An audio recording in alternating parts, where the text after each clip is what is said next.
Game 1 victory was. Thank you so much, guys. Quite decisive, the first zero-death game of the split, and it's in the first game of the quarterfinals for H2K. If there were any doubts about how they were doing, especially in preparation and against Giants, in Game 1, there was nothing Giants can do. Nothing at all by the looks of it. I mean, even from coming out of picks and bans, looking at it, just Giants didn't seem to really have their minds in the right place. Yep. When you look at what they drafted, how their game plan was going for the game against a team like H2K, very, very risky draft. Yeah, this is what we have to start with, obviously. Let's have a look at the pick and bans of this first match here. And what I want to highlight is what H2K did immediately. They went for Jax and Morgana bans, staple bans against Giants. That's normal. And then there was a lot of uproar on Twitter, you know, why are you banning Elise on blue side? Elise, for people that don't know, is considered tier 1 in the current patch by many people, and they're wondering why are we banning Elise first? That's because the Thresh pick. They want to just take that away from Godfrey and put him on a passive support. And look at the lineup that Giants ended up drafting. 0 engage. Yep. Double disengage with Janna and Trundle. Some poke, but if you fall behind, which you generally do, if you're Giants, you know, 12 out of 19 games, they do fall behind. You play against a better strategic team that ended up lane swapping on you. That team as well picked a lot of pick. Ahri can pick people off. Shen has CC. We have Kasing. Later we might even have a montage of all his hooks because he was on fire. Luix said, okay, I can deal with any jungler except Elise.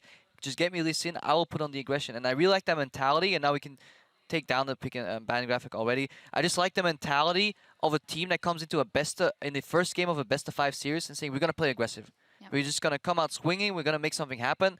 And then we'll see how we adapt. And I think that was the right approach by H2K. And H2K certainly came out with a game plan and with somewhat of an aggressive game plan when it comes to the lane swap that they looked for. You know, it was very smart, swapping away, just making sure that, you know, you can get Thresh to roam out easier from the lane.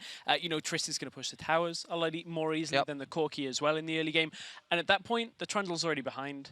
From there, you get yourself a slightly easier start to the game. And H2K, as soon as they ended up back in the 2v2, get the kill, take the turret, roam across the map. And Giants just looked like they were second fiddle in this game. Never looked like they could keep up. Yeah, our feature matchup was the top lane because of the lane swaps was irrelevant. And the mid lane, which we were looking at as well, Ryu just single-handedly said, I don't need anyone's help. I'm just going to do this. Ahri versus Victor. A lot of individual quality, I think, from the side of H2K showing in individual moves as well. For instance, Kasing, he has been revered for his Thresh, and it was very, very instrumental in this game once again. I just like the confidence he was playing with, and as we can see right here, you know, he's waiting for Audrey, gets the box out, so even if Audrey escapes, he has to go through that, gets slowed, and this allows him just enough time to flash afterwards. That combo could have technically on paper been executed slightly better, but the fact is, Audrey's dead at the end of it, and that's it. And Kasing has been instrumental on that Thresh, and we will likely see perhaps a ban from Giants on that Thresh, allowing a possible first pick at least next game. But just what struck me the most is how he was playing. He was throwing fake lanterns at least 2 times in the game, perhaps even 3, where he would just throw them over a wall, walk to the other side and say, like, somebody's coming with me, and then Giants are going like, I see one guy here, one guy here. I just saw the jungle somewhere else. There can't be anybody there, but when you're playing on LAN, when you're playing offline, you still respect your opponents enough. So Kasing, he's confident in his plays. Giants, they're not. Yeah, Kasing exuding the confidence, which I think we talked so much about the Kasing effect, and also it was Kasing up here that said we were in trouble after that loss versus Fnatic. I think this will be instrumental, the fact that he feels incredibly confident and everything is working to set up for the rest of the series. On the side of Giants, though, they do have a fair bit of experience now already in Best of 5 series, even fighting for their lives in some instances. So how good are the chances that they can turn it around? I think number 1, revisit your composition. Completely revisit the composition. With regards to the fact that I think the casters, Martin and Trevor, they were talking about how, you know, normally you'd expect a team to prepare for game 1.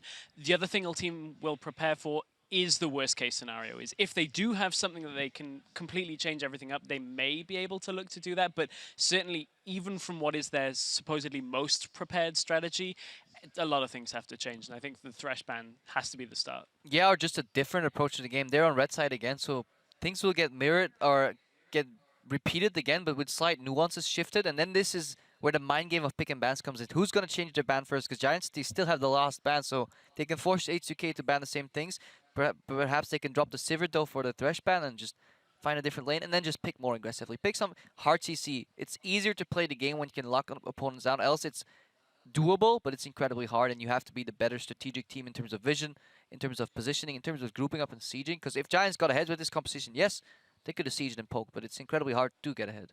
Yeah, and they know, they have experience of not being ahead in that many games in the last couple of weeks and the entire split in general. Maybe going for something else, Giants, in the next one. We're one game down, but there's plenty more to go as Giants look to tie it up against H2K when we return. But before we take a break, we'll get a closer look at Werlyb and how he came onto the scene with a fan club already in tow. Pues yo empecé a jugar al LoL porque jugaba mi hermano, hablamos de la beta, el principio del juego y tal, y él me decía, juega Jorge, juega.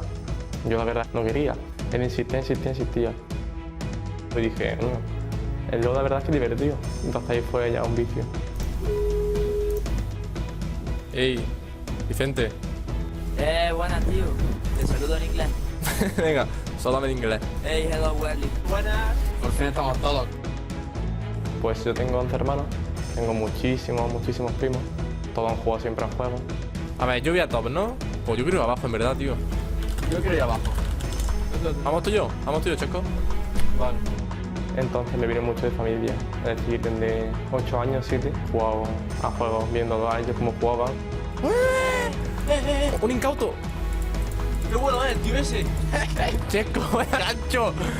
Espera, tío, Chesco, está reportado, Chesco. Pues hay muchas veces, ¿no?, que nos reunimos, por ejemplo, mis hermanos con mis primos, o me voy a casa de mis primos y tal, y vamos a lo mejor una tarde o una noche en casa de uno, y vamos a ir 10 primos y una mini gaming house, por así decirlo. Ahora! Chesco, yo fraseo. Oh, qué buena, tío. Mío. Lo único que hace es cuando estás tú de día te lo comes.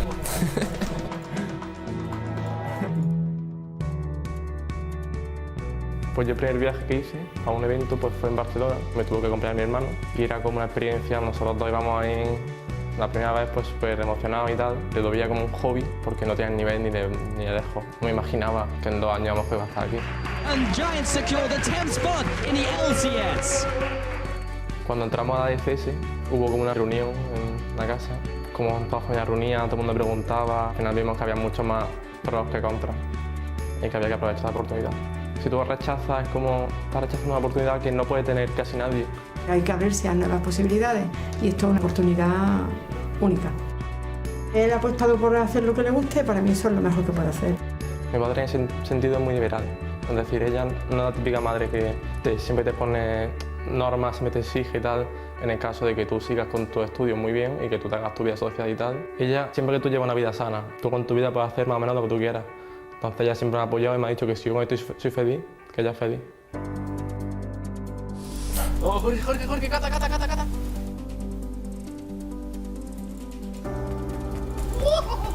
Dios, qué paliza. Siempre se reúnen para los 2 partidos. Siempre andan fotos en el WhatsApp de Family, todos juntos. Por ejemplo, mi hermano mayor tiene 2 hijas pequeñas y siempre andan selfie con las 2. Si ganamos, un selfie feliz. Si perdemos, un selfie triste. Ganamos, pierdas, ves que te apoyan. ¡Se han rendido! ¡No! ¡Flash, corre!